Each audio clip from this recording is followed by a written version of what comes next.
Bismillahirrahmanirrahim.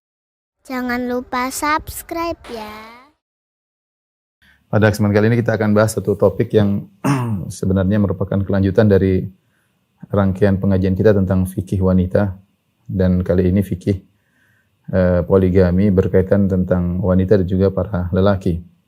Kenapa kita harus membahas masalah poligami? Pertama karena poligami adalah syariat Allah Subhanahu wa taala yang harus dipahami dengan baik ya. Sehingga tidak disalahpahami, terlebih-lebih betapa banyak isu-isu dan kasus-kasus yang atau hal-hal yang tidak enak kita dengar berkaitan dengan poligami. Dan kita tahu di antara agenda orang-orang kafir adalah ingin meragukan kaum muslimin terhadap syariatnya. Ya. Di antara syariat yang mereka sering serang yang berkaitan dengan fikih Islami adalah biasanya tentang warisan ya, dan juga tentang poligami. Ini dua permasalahan yang sering digembar-gemborkan oleh orang kafir ya. Dan mereka menggambarkan bahwasanya warisan di mana dalam satu kondisi lidzakari mislu hadzil untsayain, bahwasanya seorang laki mendapatkan 2 kali lipat dari wanita, padahal itu hanya sebagian kondisi. Kemudian mereka menggembar-gemborkan ini seakan-akan bahwasanya Islam adalah agama yang tidak adil atau syariat Allah adalah syariat yang tidak adil. Dan yang terpengaruh dengan propaganda mereka ini kebanyakannya kaum hawa, kaum wanita. Karena mereka berada pada pihak yang merasa terzalimi ya. Pada pihak yang merasa terzalimi. Tentu pembahasan tentang ini pembahasan tersendiri ya, tentang bagaimana adilnya syariat Allah termasuk keadilan dalam masalah warisan. Perkara kedua yang sering mereka angkat dan mereka gembar-gembor masalah poligami dengan tuduhan yang tidak-tidak. Mereka mengatakan lihat syariat Islam syariat yang zalim kepada wanita, di mana seorang laki boleh menikah dengan 4 wanita. Itu yang mereka gembar-gemborkan ya. Dan biasanya syubhat ini pun yang menerima dengan mudah adalah kaum wanita. Kaum wanita karena wanita dasarnya tidak mau dipoligami. Kita mengerti akan hal ini ya. Dan bahwasanya memang Allah Subhanahu wa taala telah menetapkan pada wanita al-ghairah, yaitu kecemburuan. Dan namanya dipoligami adalah perkara yang menimbulkan kecemburuan. Perkara yang menimbulkan sakit hati, duka nestapa dan banyak hal ya. Sehingga ketika dihembuskan oleh orang-orang kafir tentang syubhat berkaitan dengan poligami tidak adil, poligami adalah syariat yang zalim, maka mudah sekali diterima oleh para wanita. Sehingga yang menyedihkan muncullah dari sebagian wanita-wanita muslimah lafal-lafal yang seakan-akan benci dengan syariat poligami, menentang syariat poligami. Ini sangat berbahaya karena membenci syariat Allah Subhanahu wa taala ini berbahaya sekali, bahkan bisa menjerumuskan seorang dalam kekufuran. Ya, kalau tidak terima, tidak suka di poligami suatu hal yang biasa. Para istri-istri Nabi juga mereka cemburu ya, kepada madu mereka ya, biasa ya. Tetapi kalau saya benci kepada syariat tersebut ya, menolak syariat tersebut, kemudian mendukung orang-orang kafir untuk mengatakan syariat poligami adalah syariat yang tidak adil, ini berarti dia telah mencela syariat Islam. Dan ini berbahaya dan bisa menjerumuskan seorang dalam kekufuran. Ibu yang dirahmati Allah Subhanahu wa taala ya. Ini ketika seorang muslim sudah ragu tentang 1 atau 2 hukum Islam, ini mengantarkan dia untuk meragukan kepada yang lainnya. Dia ragu dengan warisan, udah ragu dengan syariat poligami ya. Kalau orang kafir berhasil mencela 2 hukum ini, maka memudahkan bagi mereka untuk mencela hukum-hukum Islam yang lainnya. Maka di antara bentuk pembelaan terhadap syariat Allah, ya kita harus jelaskan bagaimana poligami. Maksudnya poligami adalah syariat yang mulia, syariat yang diturunkan oleh Rabbul Alamin, yang sesuai dengan kemaslahatan manusia. Ala ya'lamu man khalaq wa huwa latiful khabir. Tidakkah yang menciptakan lebih tahu tentang yang diciptakan? Allah yang menciptakan kita, Allah yang menciptakan laki, Allah yang menciptakan wanita, Allah yang menciptakan bumi, Allah yang memasangkan syahwat dalam tubuh manusia, Allah yang memasangkan gairah, kecemburuan dalam hati seorang wanita. Dialah yang menurunkan syariat ini dan yang lebih tahu tentang kemaslahatan kita daripada diri kita sendiri.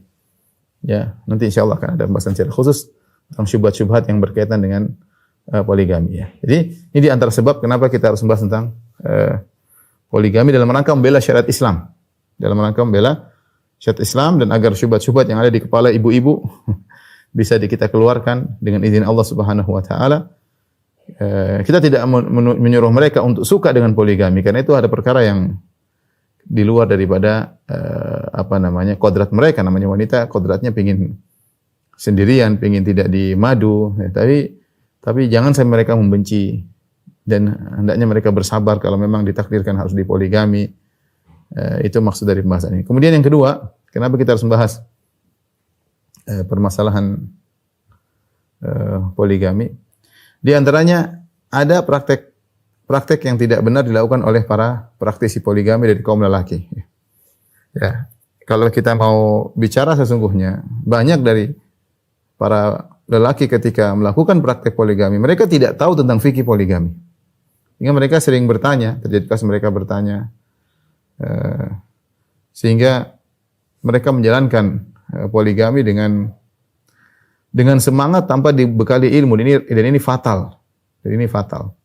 Bisa menghancurkan rumah tangga yang pertama atau bisa mendolimi istri yang kedua. Bisa menghancurkan rumah tangga dari istri yang pertama dan bisa mendolimi istri yang kedua dan seterusnya.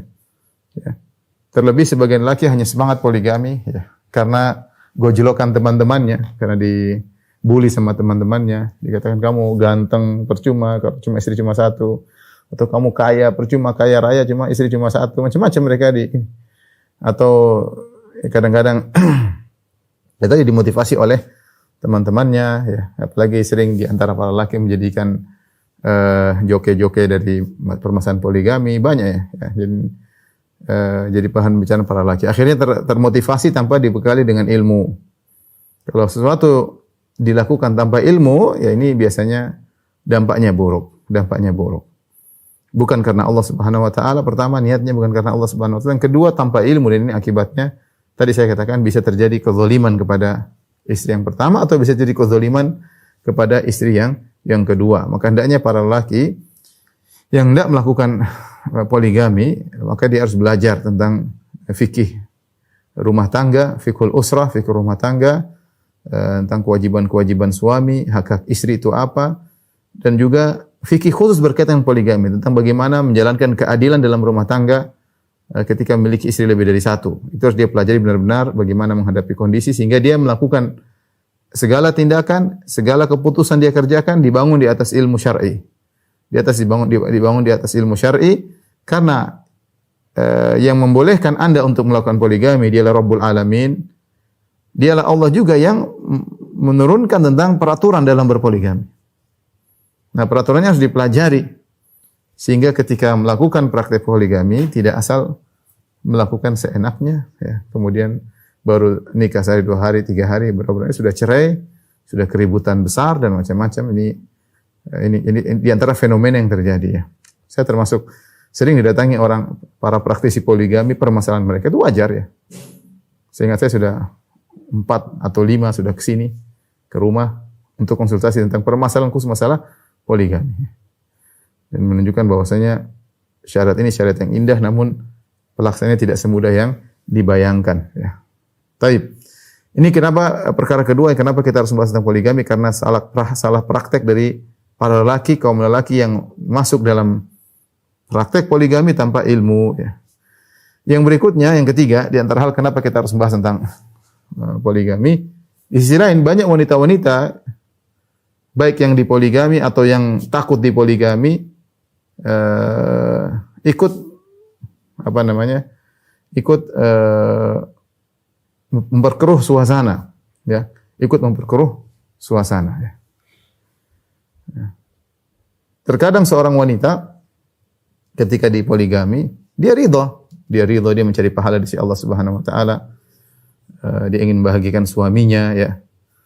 Ya, ketika dia sudah ridha, ya, ternyata keridhaan tersebut tidak lama karena ada teman-temannya dari kalangan ibu-ibu yang memprovokasi dia untuk minta cerai misalnya, memanas-manasi dia atau merendahkan dia. Dan ini perkara yang sangat buruk ya.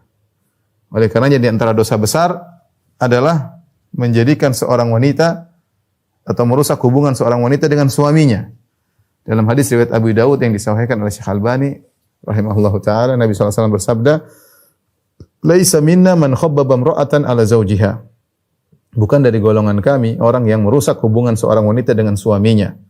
Oleh karenanya Al-Hafidz Adz-Dzahabi rahimahullah dalam kitabnya Al-Kabair, dosa-dosa besar, memasukkan perbuatan ini termasuk dosa besar. Man laisa minna man khabbaba imra'atan ala zawjiha. Bukan dari golongan kami seorang yang merusak hubungan seorang wanita dengan suaminya. Apalagi sekedar merusak sudah dosa besar, apalagi saya memutuskan, menceraikan. Ya. Dia tahu bahwasanya di antara program andalan iblis adalah menceraikan seorang laki dari istrinya. Sebenarnya dalam hadis riwayat Muslim, inna iblis wada'a arsyahu 'alal ma' tsumma yab'atsu sarayahu. Sungguhnya iblis meletakkan singgasananya di atas air, kemudian dia mengutus anak buahnya untuk menggoda manusia. Fa'adnahum minhum manzilatan a'dhamuhum fitnah. Anak buahnya yang paling dekat kedudukan dengan iblis adalah yang paling besar fitnahnya bagi manusia. Fayaji'u ahaduhum, setelah mereka menggoda, mereka ada laporan.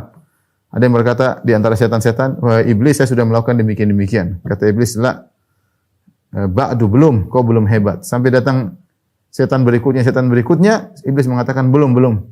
Sampai akhirnya datang setan berkata, "La zalu bihi hatta talaqa zaujatahu atau hatta farraqtu bainahu wa baina imra'atihi." Aku senantiasa menggoda sang lelaki, terus aku nguntit dia dan aku terus nongkrong sama dia, aku membisikannya sampai dia berhasil mencerai istrinya. Dan ini adalah di antara program andalan iblis. Ya. Karena di antara bentuk sihir adalah menceraikan suami dari istrinya. Ya. Wa yata'allamuna minhuma ma yufarriquna bihi bainal mar'i wa zawjihi. Dalam surat Al-Baqarah, ketika Harut dan Marut mengajarkan ilmu sihir, di antara ilmu sihir yang dilakukan adalah untuk memisahkan suami dari istrinya. Wa yata'allamuna minhuma, maka orang-orang belajar ilmu sihir dari Harut dan Marut. Ilmu sihir yang bagaimana? Ma yufarriquna bihi bainal mar'i wa zawjihi. Yang dengan ilmu sihir tersebut mereka bisa memisahkan seorang suami dari istrinya. Maka di zaman kita ini banyak setan-setan wanita yang kepanasan, ya. Meskipun dia berjilbab setannya, meskipun dia bercadar, tapi dia kesetanan, memiliki sifat setan dan terjebak dalam propaganda setan, ya, untuk ikut serta dalam menjadi anak buah setan untuk menceraikan seorang istri dari suaminya atau seorang suami dari istrinya. Sehingga dapat terkadang seorang wanita sudah ridho dan dia sudah hidup nyaman, tapi didatangi oleh wanita lain yang mengompari dia. Kenapa kau rela di poligami? Kenapa kau gagalkah dalam berumah tangga? Kenapa kau tidak bisa memuaskan suamimu? Kayaknya kau sudah kurang cantik. Dikesankan oleh ibu-ibu tadi, ibu-ibu setan-setan tadi, setan perempuan, bahwasanya wanita ini sudah jatuh harga dirinya, sudah tidak bernilai di hadapan suaminya. Seperti itu. Dan terus dilakukan sampai akhirnya sang istri minta cerai. Kalau enggak dia minta cerai, dia bilang ceraikan istri keduamu, dan ini sering terjadi. Padahal Rasulullah SAW mengatakan, la tas'alul mar'atu tolaka ukhtiha litakfi'a ma fi ina'iha. Tidak boleh seorang wanita meminta kepada suami untuk menceraikan madunya, enggak boleh, hukumnya haram. Dan ini bisa dua kondisi. Seorang wanita misalnya dilamar oleh seorang laki. Nanti wanita berkata, boleh kau nikahi saya dengan syarat kau ceraikan istri pertamamu. Ini hukumnya haram. Enggak boleh. Atau sebaliknya sudah menikah, dia bilang pilih aku atau dia. Pilih aku atau dia. Ini juga hukumnya haram, enggak boleh. La tas'alul mar'atu talaqa ukhtiha. Rasul mengatakan jangan seorang wanita meminta kepada suami untuk menceraikan saudarinya, subhanallah. Rasulullah SAW mengungkapkan dengan ungkapan saudarinya. Karena madunya juga saudarinya, sama-sama wanita muslimah. Ya, enggak boleh. Inilah yang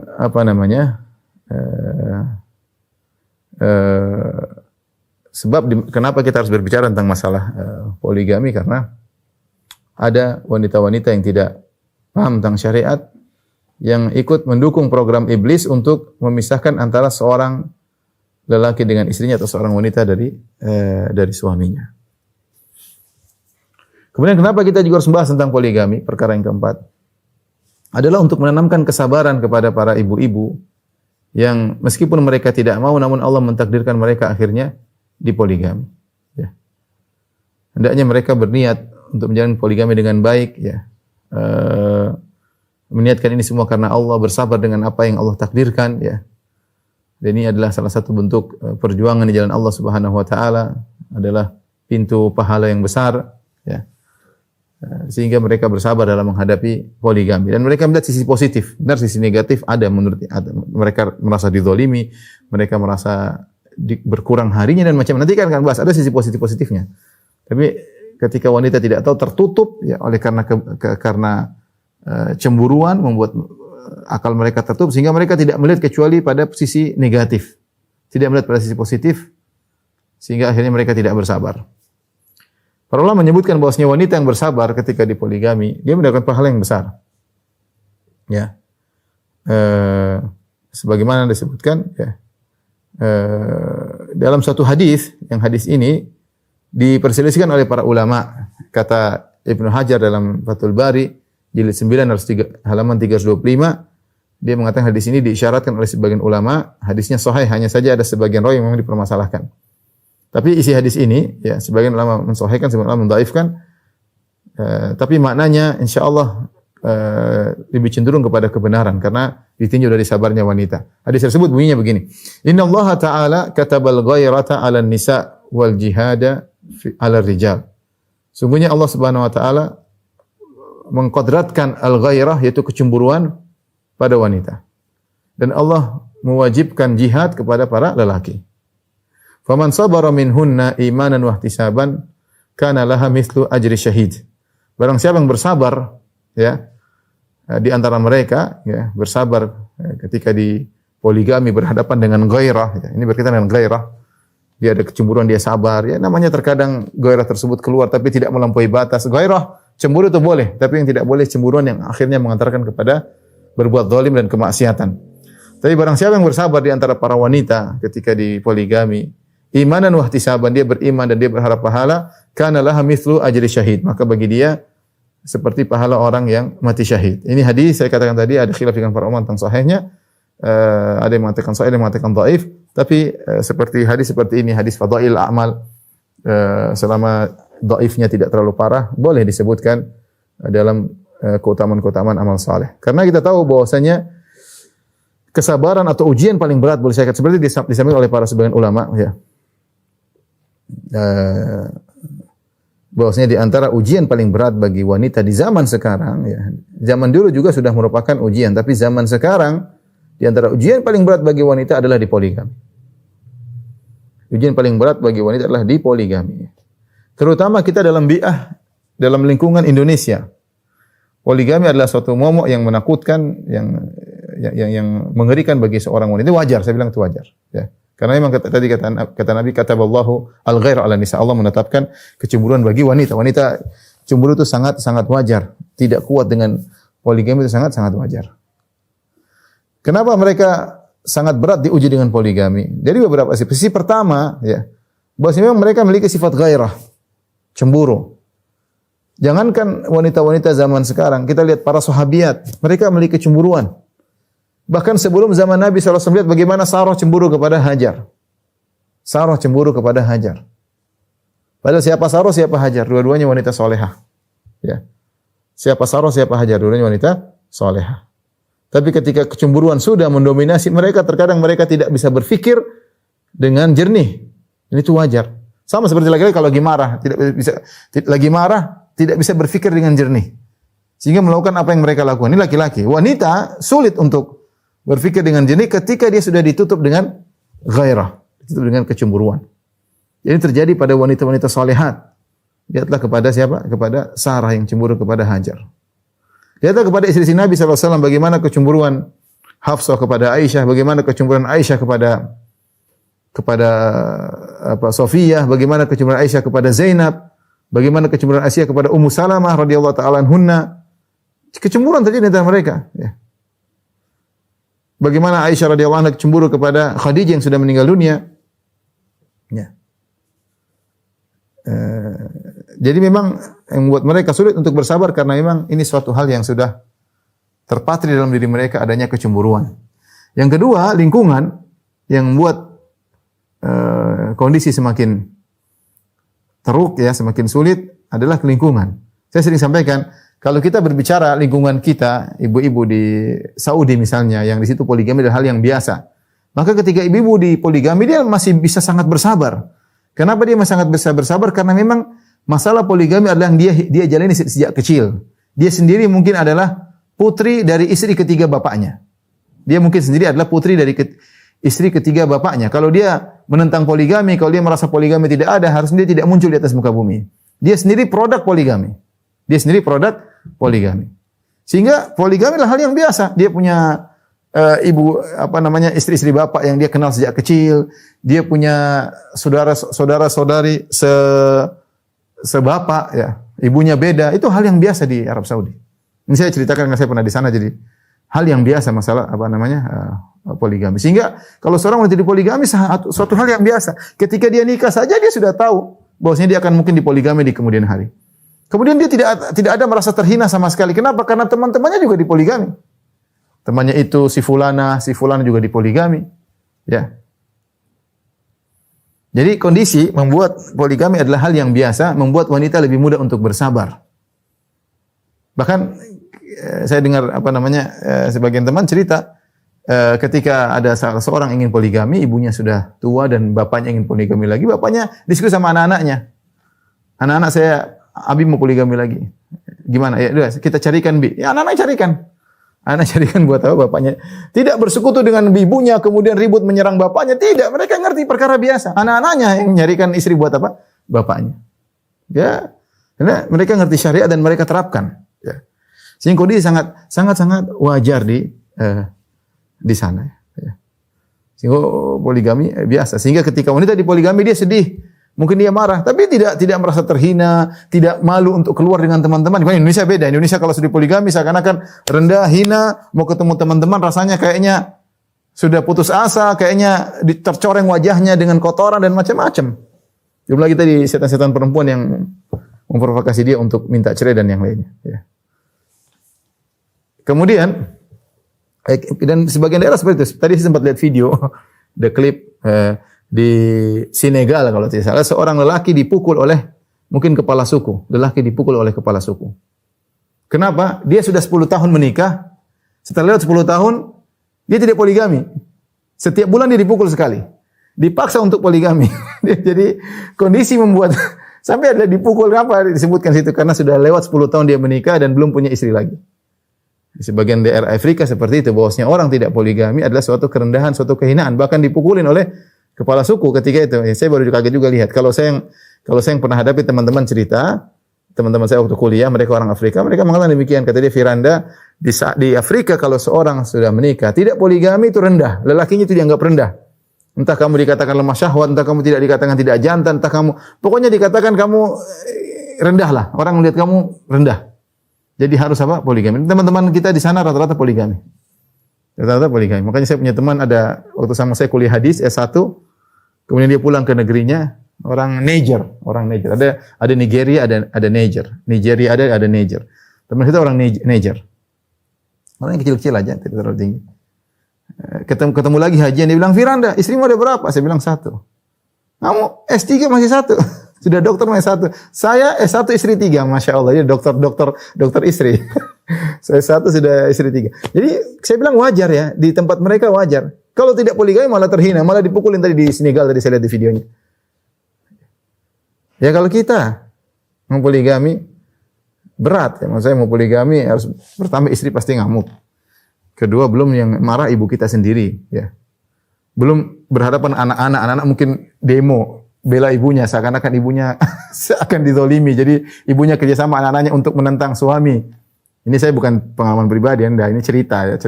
Saya tidak begitu. Terus kemudian misalnya belum lagi ibu mertua, belum lagi adik-adik perempuan kita, kakak kenapa poligami? Repot. Jadi memang kondisi Indonesia ini sangat berat untuk poligami, baik laki-laki maupun perempuan. Makanya wanita yang sabar di poligami di Indonesia secara khusus saya bilang luar biasa. Luar biasa, pahalanya sangat besar. Pahalanya sangat besar. Makanya sering canda saya bilang kepada bapak-bapak kalau pengen poligami ke Afrika mudah insya Allah. Tinggal sana jadi orang Afrika, 10 tahun tidak poligami dipukulin sama di Senegal. Makanya tinggal sana mudah poligami insya Allah. Baik. Ikhwan dan akhwat rahmatillah subhanahu wa ta'ala. Ini semua mukaddimah kenapa kita harus membahas tentang apa namanya?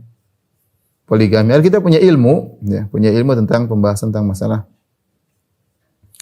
poligami sehingga tidak berbicara tentang poligami tanpa ilmu. Tapi yang berikutnya yang saya bahas ya. Poligami